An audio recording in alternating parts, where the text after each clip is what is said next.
PNP naglabas na ng cartographic sketch ng isa sa mga suspect sa pamamaslang kay Kapitan Alvin Mendoza. Infrastructure development sa NLEX, tinalakay sa consultative meeting ng PAMCHAM at MPTC. Marcos Jr., planong gawing DepEd Secretary si Sara Duterte. Secretary Briones, handa raw makipagtulungan sa susunod na administrasyon. Magsasaka sa Palayan City arestado dahil sa pagsusuot ng uniforme ng pulis at pag-iingat ng armas. At dagdag singil sa toll fee, ipatutupad sa NLEX ngayong May 12.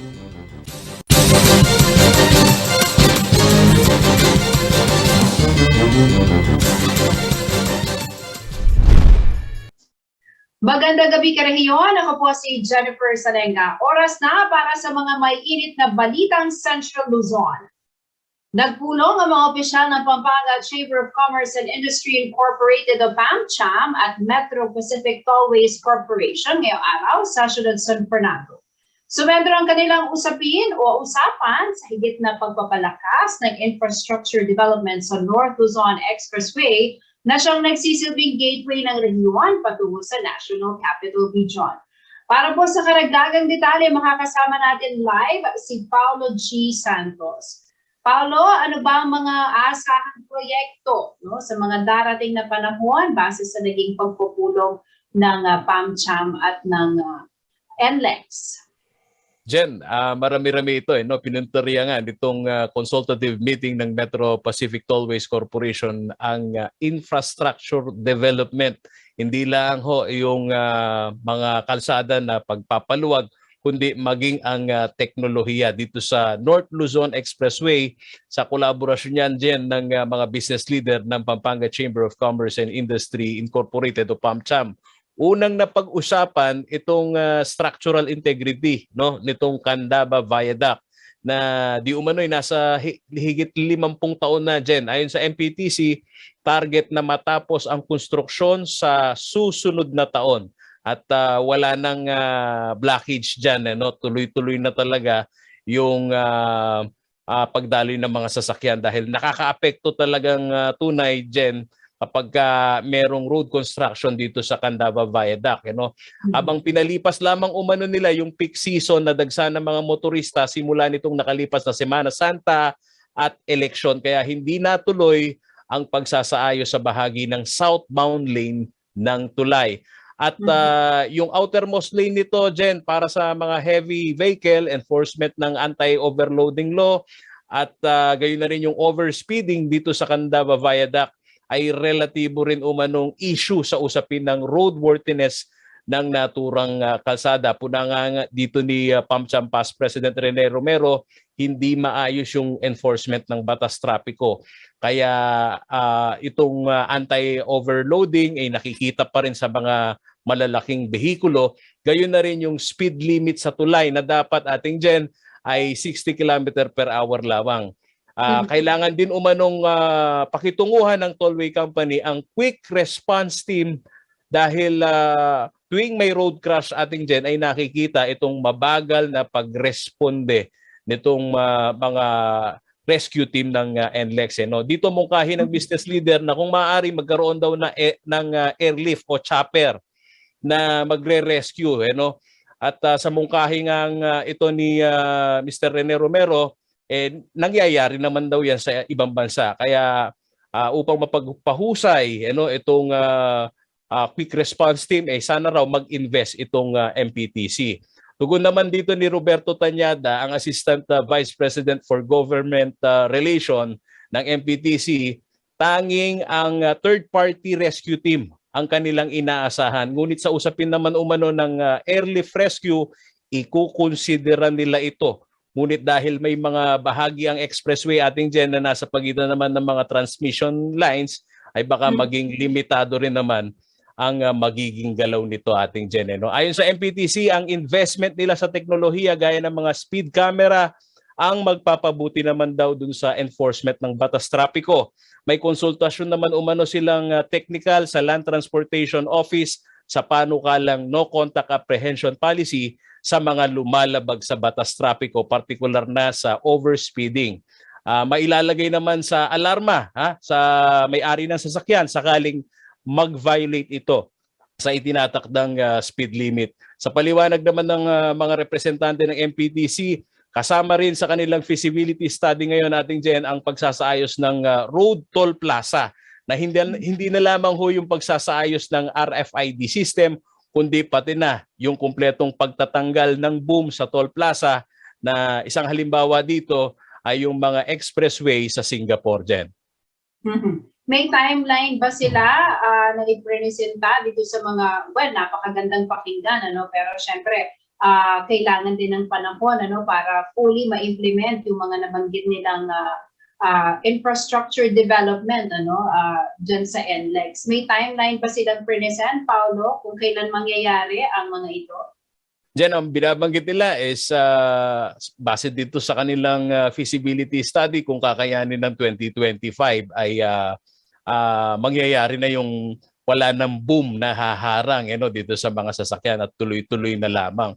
Pero dito sa may malinaw na timeline na pag sasaayos nitong mga rehabilitasyon sa kahabaan ng viaduct, as much as possible bago matapos itong taon na to, ating Jen, itong darating na taon ay matatapos na itong Candaba Viaduct dahil isa sa kanilang kinukonsidera Jen itong malalaking behikulo na hindi naiiwasan na dumaan dyan. Dapat 13.5 metric tons lamang yung kada axle. Pero ang puna nitong mga business leader ating Jen, mukhang hindi na ipapatupad ito dahil kuminsan meron silang mga nakakasalubong at wala pa sila sa kanilang lane. Yan ang reklamo nitong mga business leader na kung maisasaayos itong sistema pa lang sa batas trapiko, ay malilimitahan yung aksidente. Na alam naman natin pagka merong road crash ay saka bumabagal yung pagtakbo ng trapiko na nagpapabagal, nakakaapekto din sa lokal na ekonomiya dito sa Pampanga. Nabanggit mo kanina yung quick response team although may suggestion na nailatag ang PAMCHAM, pero I think kailangan din gawan ng paraan dahil nga buhay ang pinag-uusapan dito. May mga tugon ba sila for improvement dito sa puna na ito ng business community, Paolo?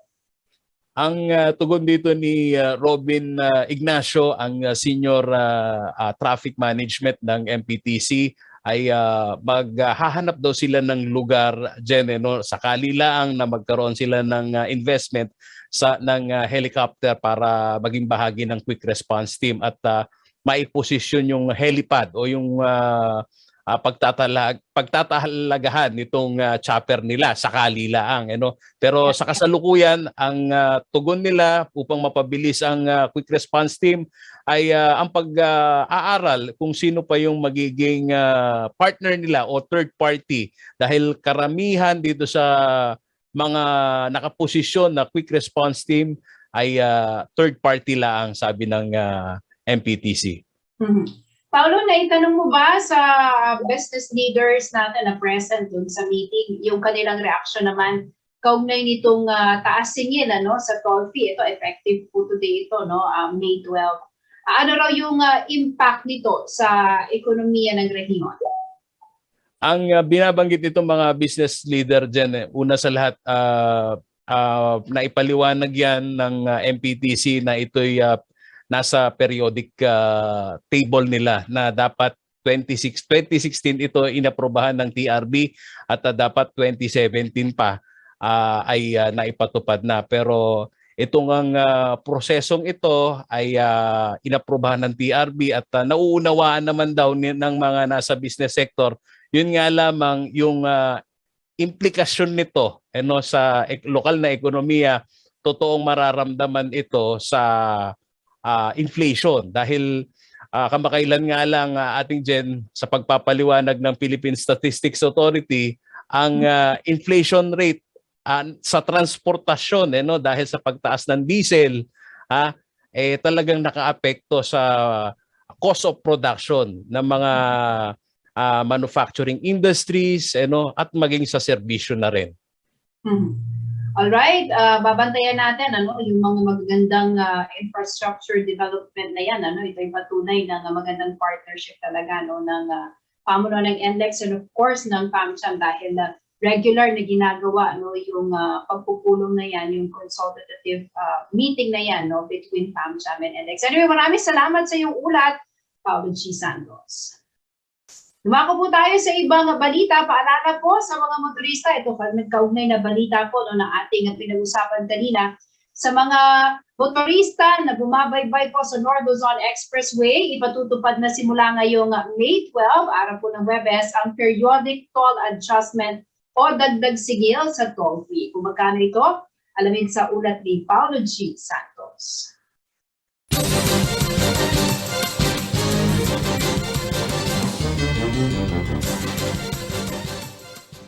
Epektibo simula hating gabi ng May 12, 2022 ang periodic toll adjustment sa North Luzon Expressway na inaprubahan na ng Toll Regulatory Board o TRB mula sa Open Gate System o Metro Gate Territory ng NLEX sa Balintawak Plaza, Valenzuela, Mindanao Avenue hanggang sa Marilao. Ang adjustment na nakahanay sa tatlong classification, tataas ng 2 piso sa Class 1 vehicle.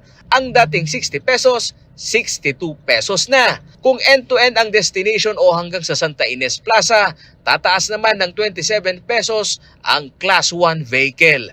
Ang dating 272 pesos ay magiging 299 pesos na. Ang mga bus na nasa kategoryang Class 2 vehicle naman sa open system ng NLEX, magiging 155 pesos ang dating binabayaran na 149 pesos lamang.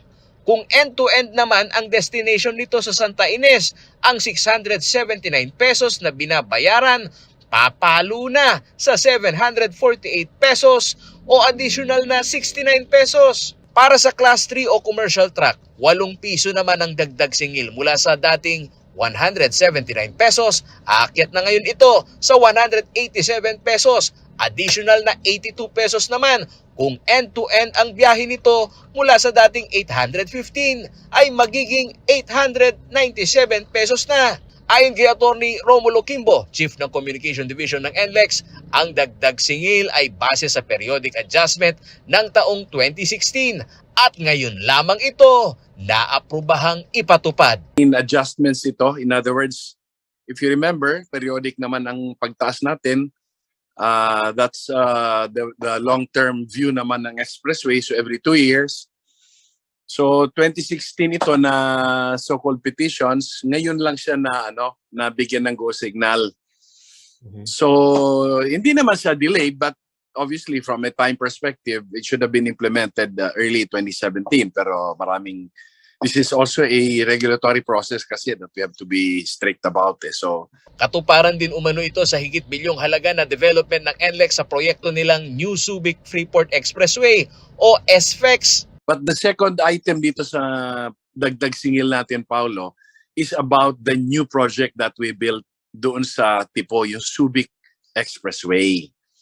The Subic Freeport Expressway or kung tawagin nating SFEX. Mananatiling exempted naman sa dagdag singil ang mga public utility jeepney na may nauna ng agreement sa pamunuan ng NLEX.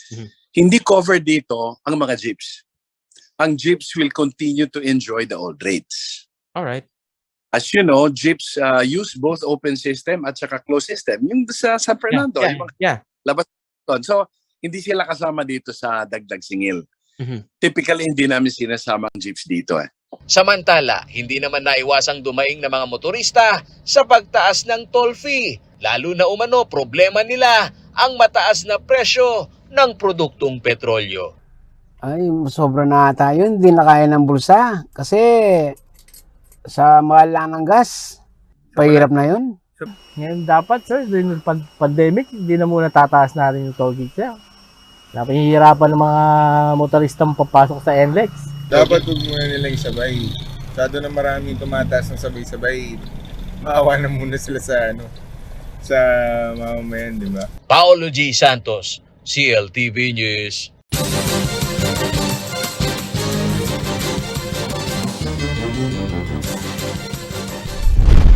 Sa pagbabalik ng CLTV News. May bahay ng pinaslang na kandidato sa San Fernando, tinanghal na konsihal bilang substitute candidate.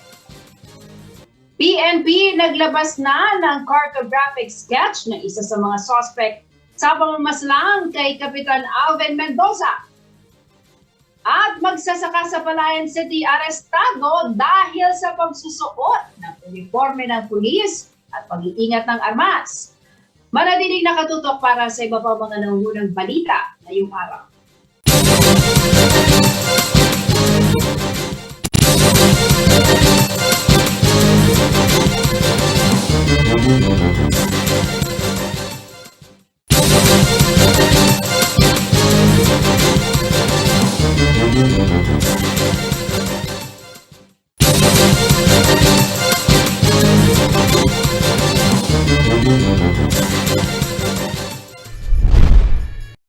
Nagbabalik ang CLTV News. At sa iba pa mga nangungunang balita, tinanghal bilang number 2 city councilor ang may bahay ni Yumaong Barangay Captain Alvin Mendoza sa siyudad San Fernando sa katatapos lamang po na eleksyon. Bilang substitute candidate, lahat ng botong nakuha ni Kapitan Mendoza ay otomatikong mapupunta sa naiwan nitong asawa na si Rosalie Mendoza. Narito ang report.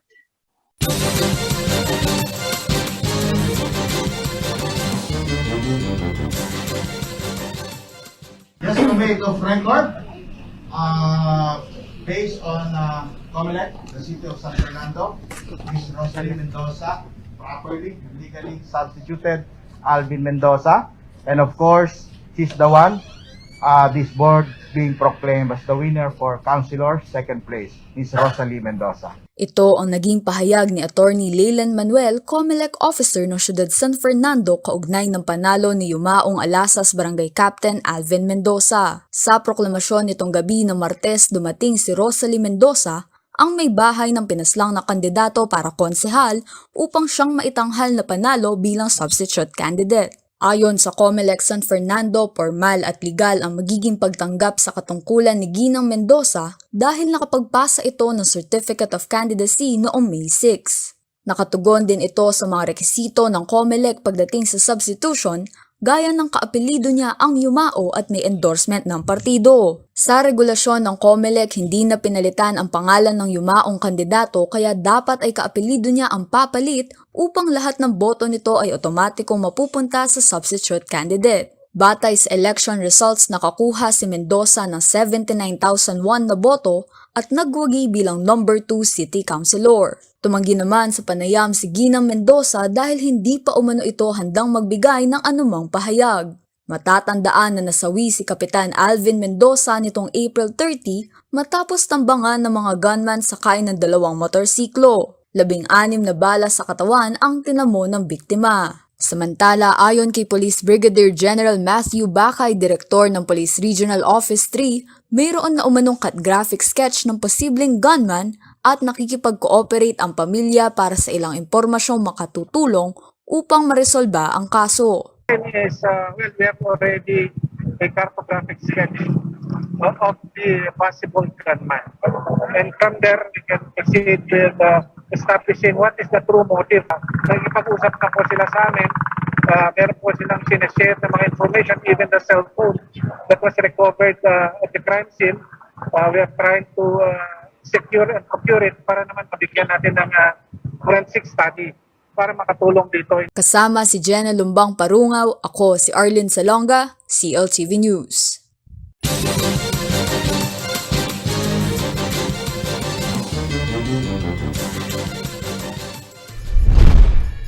Inilabas na ng Pampanga Provincial Police Office ang cartographic sketch ng isa sa mga suspect sa pagpatay kay Alasas City of San Fernando Barangay Captain Alvin Mendoza.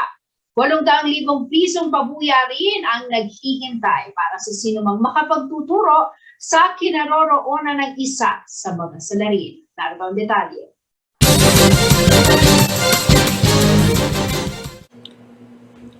Umaga ng April 30 nang tambangan ng 3 lalaki sakay ng 2 motorsiklo si Kapitan Alvin Mendoza ng Barangay Alasas, Siyudad San Fernando habang nagmamaneho sa Barangay Magliman, bayan ng Bacolor, Pampanga.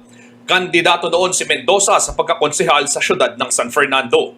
Makikita sa CCTV footage ang paglapit ng dalawang lalaki sakay ng isang motor sa driver's side ng sasakyan ni Mendoza. Matapos magpaputok ng baril, bumaba pa ang isang lalaki para muling pagbabarilin si Mendoza. Isang nakamotor din ang sumali sa eksena at bumaril din sa biktima. Halos 2 linggo matapos ang karumal-dumal na pagpaslang sa kapitan, inilabas na ng Pampanga Provincial Police Office o PPO ang cartographic sketch ng isa sa mga suspect. Batay sa cartographic sketch na pinost ng Pampanga PPO sa social media, nasa 35 to 45 years old ang isa sa mga suspect na driver umano ng motorsiklo. May taas umano itong 5'5 hanggang 5'7, itim ang kulay ng buhok at mata, kayumanggi ang kulay ng balat at katamtaman ang laki ng pangangatawan. Nagsasalita rin daw ito ng wikang Kapampangan batay sa ulat ng pulisya. Makikita rin sa detalye ng sketch na sakay ito ng Honda TMX single motorcycle at nakasuot ng itim na jacket at short pants na faded. Naglabas naman ng 800,000 pesos na pabuya ang PNP sa sinumang makapagtuturo sa kinaroroonan ng suspect. Para sa may mga impormasyon, maaaring tumawag sa hotline ng Pampanga PPO na 0917-126-1993. Justin Dizon, CLTV News. Arestado ang isang 33 anyos na magsasaka sa Palayan City, Nueva Ecija dahil sa pagsusuot ng police uniform at pagdadala ng armas. Ayon po sa ulat ng Police Regional Office o PRO3, naharang ang suspect na si Ray Malonzo sa isang checkpoint. Dahil nakasuot ng t-shirt ng police, sinuri ng mga otoridad kung siya nga ay miyembro ng PNP. Dito na napag-alaman na hindi siya lehitimong alagad ng batas. Naharap ngayon si Malonzo sa paglabag sa Article 179 ng Revised Penal Code o ang illegal use of police uniform, BP6 o possession of deadly weapon at Section 32 ng Omnibus Election Code. Nagpaalala naman si Police Brigadier General Matthew Bacay, Direktor ng PRO3 sa mga sibilyan na iwasang magsuot ng uniforme ng pulis o militar dahil ito ay labag sa batas. Sa pagbabalik ng CLTV News. Honorarium ng mga guro na nagsilbi sa halalan, makukuha raw sa loob ng 2 linggo. Election 2022, higit na maayos at mabilis kumpara sa nakalipas na halalan ayon sa COMELEC Region 3. At Tarlac, may 3 bagong kinagawan sa kamera. Manatiling nakatutok at magbabalik ng CLTV News.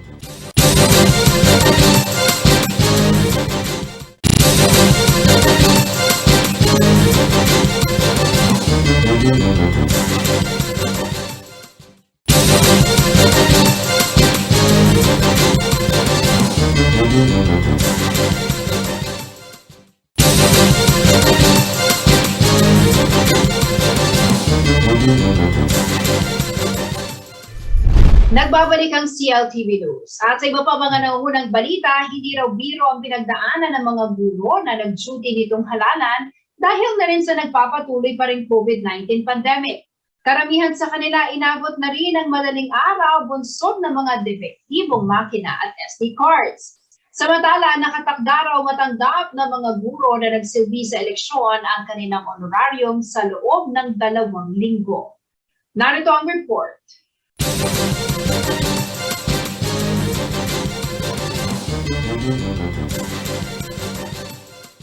Alas 5 pa lamang nitong Lunes, araw ng halala, nasa San Agustin Elementary School na sa bayan ng San Simon, Pampanga si Teacher Alice Tercano. Isa lamang siya sa 66,000 na guro sa Central Luzon na nagsilbi sa katatapos lamang na national and local elections. Dahil mas pinahaba ang oras ng pagboto, higit na mas pagod at puyat ang mga kagaya ng nanilbihan sa halalan. Marami ding bumoto sa aming presinto. Naramdaman din po namin yung pagod, puyat dahil maaga po kaming gumising para simulan po ang election. At medyo nakaramdam din po kami ng stress dahil po syempre merong mga bumoboto na hindi pa po masyadong bihasa kung paano po mag-shade o kaya po paano po ay sagutan yung balota. Hindi umano naging madali ang kanilang tungkulin dahil sila umano ang isa sa magtitiyak sa tagumpay ng halalan. Actually, malaki talaga yung role ng teacher sa election Kumbaga, tinitingala ng mga tao yung teacher na pantay at may dignidad. Kaya kami, nung nagsaserve kami, kami naman yung nagiging parang judge kung merong mga konting aberya sa election. Kami yung nagde-decide kung ito ba ay tama o mali yung ginagawa nung bumoboto. Nakadagdag pa umano sa kanilang pagod ng aberya sa pagtatransmit ng election return dahil isang VCM modem lamang ang gumana at may signal sa kanilang barangay. Umabot sila ng alas 12 ng hating gabi para matapos ito. Actually, nung nakaraang election noong 2019, dahil hindi masyadong mahaba yung oras ng pagboto, medyo hindi kami umabot ng madilim na o malalim na yung gabi. Pagkatapos, sa pag-transmit, kaagad kaming nakapag-transmit. Ngayon, kagabi ang ginawa namin, inilabas pa namin yung VCM sa permiso ng aming DESO at DESO ICT at hindi pa rin kami nakakuha ng signal. Yung 3 modem na available dito sa aming barangay, isa lang ang gumana, yung isang Globe na SIM card. Yun lang ang ginamit namin sa 3 presinto namin. Kaya masasabi ko medyo mas pagod at medyo mas mahaba yung na-serve naming time ngayong 2022. Although na sinabi na ng COMELEC na mahaba yung time namin, pero mas nahirapan kami sa pag-transmit ngayon. Ayon sa DepEd, makakatanggap ng honorarium ang mga electoral board chairperson ng 7,000 na dating 6,000 pesos. 6,000 naman sa mga electoral board members. At DepEd supervisor official na 5,000 pesos. Ang mga personal ay tatanggap din ng 2,000 transpo allowance, 1,500 communication allowance, at 500 pesos naman para sa anti-COVID-19 allowance. Makukuha raw nila ito 2 linggo matapos sila mag-duty sa eleksyon. Hinihiling naman ng mga guro na sana'y tanggalin na ang 20% tax sa kanilang election service pay. Ngunit hindi na naambiyendahan ng Kongreso ang mga panawagan ng mga guro. Binati naman ni Education Secretary Leonor Briones sa mga guro para sa kanilang natatanging serbisyo. Bukod sa mga guro, nakatulong din upang mapanatili ang kaayusan ng mga presinto ang mga support staff. Hindi rin madali ang kanilang ginampanan na tungkulin dahil sa pagdagsa ng mga tao. Naging importante yung trabaho namin dahil kami yung mga nag-guide sa mga tao, paano sila pumila ng mabuti. Kami nag-assist sa kanila kung saan sila pupuntang porsyento, kung anong porsyento nila. Kung saan yung mga priority lines ng mga matatanda, buntis at saka DPWD. Natoka naman ng mga tanod na panatilihin ng safety protocols dahil hindi kagaya ng mga nagdaang eleksyon. Ngayong taon ay ginawa ito sa gitna ng pandemya. Ang eleksyon, pipila ka na diretso. Hanapin mo na lang yung pangalan mo sa papers na nakapaskil sa bawat cluster. Hindi ka natatan sa mga dati kasi ngayon may like na nagkaroon tayo ng pandemic, meron tayong sinusunod na protocol. O yun, paano nyo pinatupad yung protocol na sinasabi? Nagkakaroon kami, iniiwas namin, nag-ano kami mga social distance ng mga tao. Tsaka yung mga face mask. Sina Teacher Alistair, Mang Joel at Mang Encardo ang ilan lamang sa mga libo-libo mga di kilalang bayani na tahimik na nagsilbi upang pangalagaan ng bawat boto. Ngayong nagdaang eleksyon ay muli nilang ipinakita at tinupad ang kanilang mga sinumpaang mandato. Ang panatilihing maayos ang eleksyon at maging tapat na magsilbi sa mga Pilipino. JM De Jesus, CLTV News.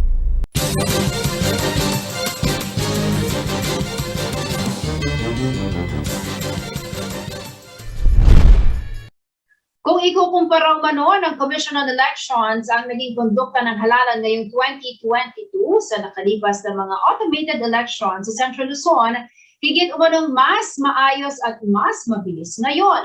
Sa bawat natatapos na eleksyon ay marami kasi umanong natututunan ang komisyon kaya mas napabubuti raw ang mga sistema. Narito ang report. Ipinagmamalaki ng Commission on Elections Central Luzon na kumpara sa mga nakaraang automated elections, higit na mabilis at maayos na naging kondukta ng halalan ngayong 2022. Isang araw pagkatapos ng halalan o May 10, nakapagproklama na umano ang 6 na lalawigan ng rehiyon. Pinakahuli ang Nueva Ecija na May 11 na natapos ang kanilang transmission ng election results, dala na rin ng ilang mga aberya sa VCM at SD cards. Napakabilis, i-compare natin magmula 2010, 13, 16, 19, napakabilis, 2 araw lang. halos patapos na tayo sa Central Luzon. Unlike noong manual na ang daming reklamo, may mga hindi nakakatanggap na ang mga nagiging resulta ng halalan. Pero ngayon, natatanggap na ng taong bayan. What comes out of the automated election system is the will of the people. Naging maganda umano ang koordinasyon ng mga ahensya na katuwang ng COMELEC at maayos ang naging sistema dahil sa mga karanasan sa mga nagdaang halalan. Una sa lahat, maganda yung latag, maganda yung pagtutulungan ng mga partner agencies natin, maaga ang pag-deploy natin ng mga BCMs, at mabilis din ang pag-akto ng mga concerned election officials natin sa mga naging problema. Bagamat nagkaroon pa rin ng aberya, ay higit umanong kakaunti ito kumpara sa nakaraang mga eleksyon. Nasa halos 30 vote counting machines lamang umano ang nai-report na pumalya at 4 na secure digital o SD cards ang depektibo sa buong Central Luzon. Para sa mga palyadong VCMs ay mayroon umanong 194 na contingency VCM na pamalit. Pagdating sa mga SD card, bawat probinsya ay mayroong technical hub, ngunit nagtatagal lamang dahil kailangan ng approval ng National COMELEC bago galawin ang mga SD card. Normally sa BCM natin, yung scanner hindi siya nagbabasa.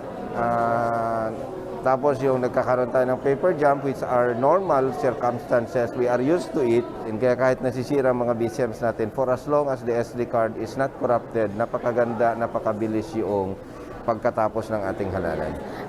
Ayon naman sa Police Regional Office 3, generally peaceful ang naging kalagayan ng mismong halalan.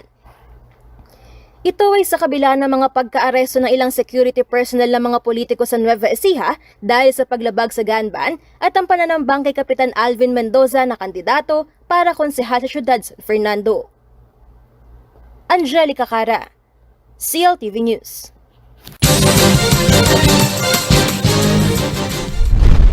Naiproklama na ang mga lokal na opisyal sa lalawigan ng Tarlac. Kabilang po dito ang 3 bagong kinagawan ng probinsya. Kilalanin natin sila sa ulat na ito.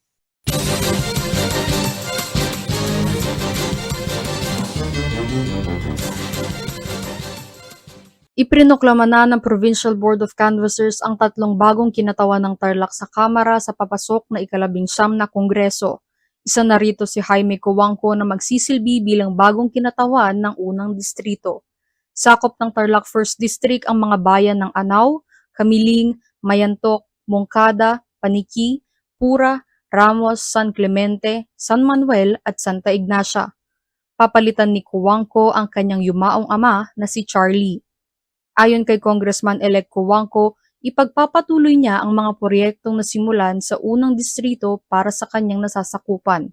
Samantala, si Christian Yap ang bagong kinatawan ng ika-2 distrito.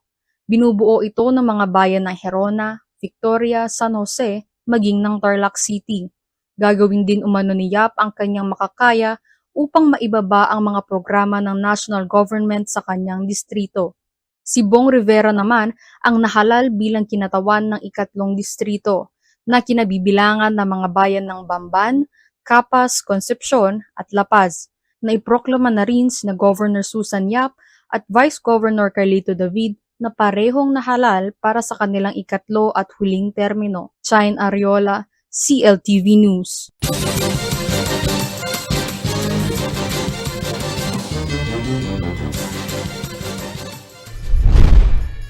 Sa pagbabalik ng CLTV News.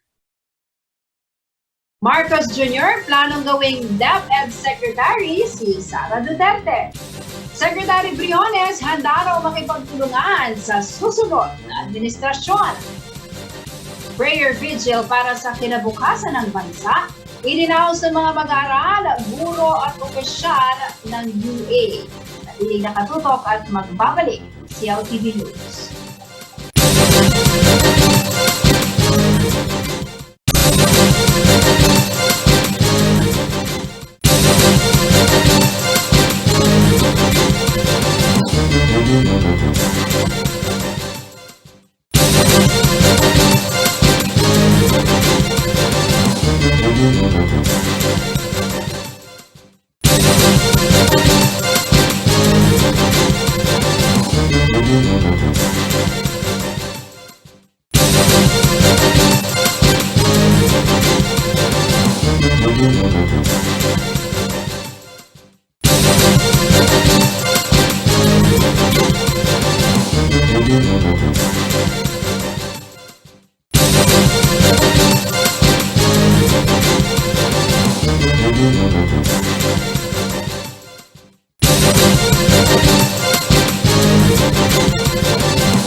Nagbabalik ang CLTV News. Oras na maproklama at umupo na sa palasyo plano gawing secretary ng Department of Education ni Presumptive President Ferdinand Marcos Jr., si Presumptive Vice President Sara Duterte. Tinatanggap naman daw ni Secretary Leonor Briones ang ideya ng susunod na Pangulo at handa raw itong makipagtulungan sa kanyang administrasyon. Narito ang ulat ni JM De Jesus.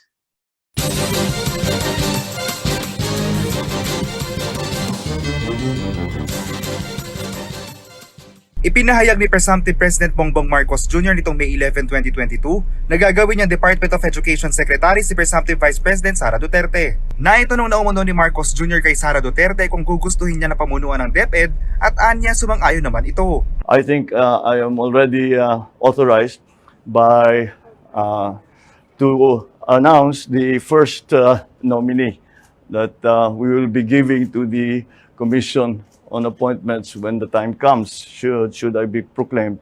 And that is that our incoming Vice President has agreed to take the brief of Department of Education.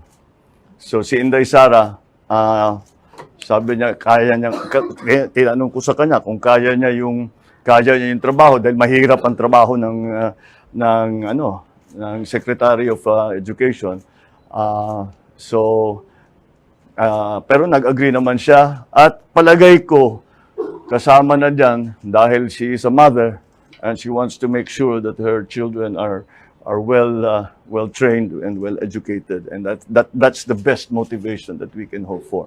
Sa isang pahayag na sinabi ni DepEd Secretary Leonor Briones na tinatanggap niya magiging desisyon ni Marcos. Nakahanda umano siyang makipagtulungan at i-turn over ang mga plano at proyekto na kanilang ikinasa para sa sektor ng edukasyon. Samantala, magkakaiba naman ang reaksyon ng ilang sa ating mga karehiyon ukol sa plano ni Marcos Jr.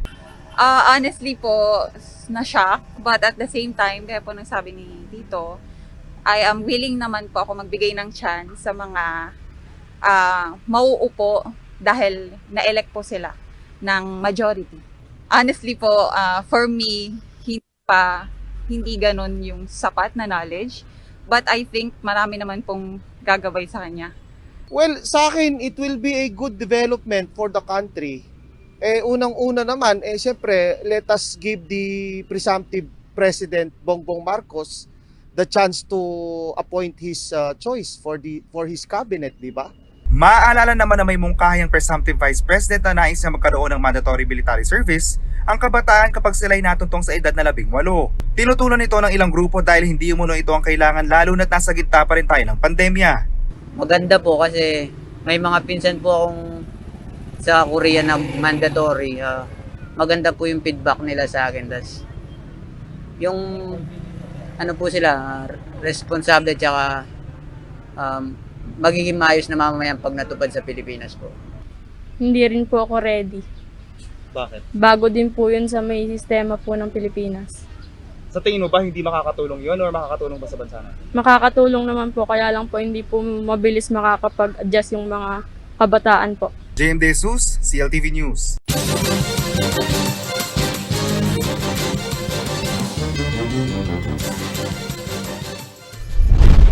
Idinaan sa awit at dasal ng ilang mag-aaral at guro sa University of the Assumption ang kanilang pagpapakita ng malasakit sa bayan pagkatapos na isinagawang halalan. Panawagan ng grupo maging matapat daw sana ang bilangan ng mga boto at maghatid ng kaunlaran. Susunod na pinuno ng bansa. Narito ang detalye.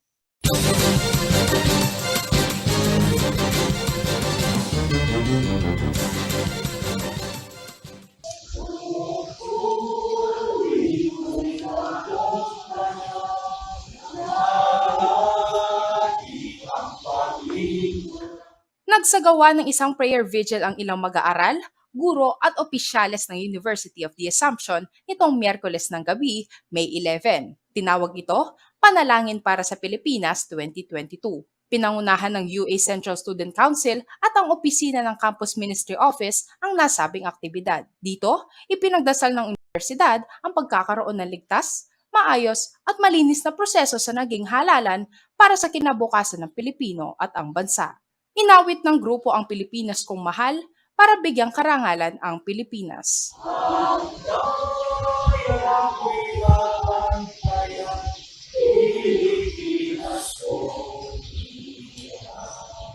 Ana Cassandra Gamboa, CLTV News.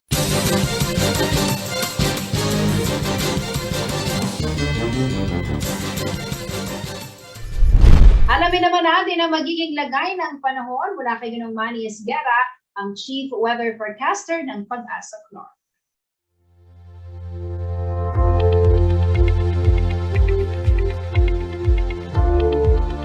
Narito po magiging taya ng panahon sa susunod na 24 oras. Kanina pong alas 3 ng madaling araw ay namataan po ang isang low pressure area at ito po ay tinatayang nasa layong 490 kilometers dyan po sa may silangan ng Davao City. Ito po ay nakapaloob sa tinatawag nating Intertropical Convergence Zone or ITCZ na nakakaapekto po dito sa Mindanao. Kaya po ang Caraga, Davao Region, ang BIRMM, and Soxargen ay magiging maulap po ang papawirin na may inaasahan ng mga kalat-kalat ng mga pagulan, pagkidlat at pagkulog, dulot nga po ng LPA at ng ITCZ.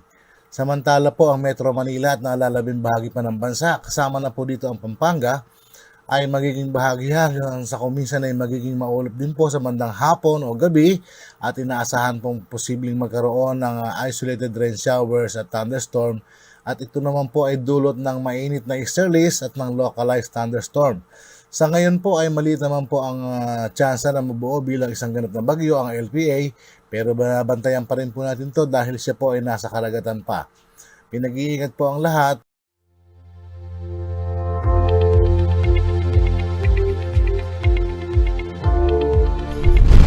Yan ang mga balitang nakalat ng CLTV News. Para po sa karagdagang detalye, maaari niyong i-follow ang aming social media pages, Facebook at CLTV36 Official and at CLTV36 News, Twitter at CLTV36, Instagram at CLTV36 Official. Kung nais niyong balikan ang mga programa ng CLTV, pwede niyong bisitahin ang aming YouTube channel at CLTV36 Official at ang aming website, www.cltv36.tv. Mapapanood din ang mga programa ng CLTV nationwide via Signal Channel 115 at sa ating 39 cable partners. Kasama po ang buong pwersa ng CLTV News and Current Affairs. Ako po si Jennifer Salenga. Maraming salamat po.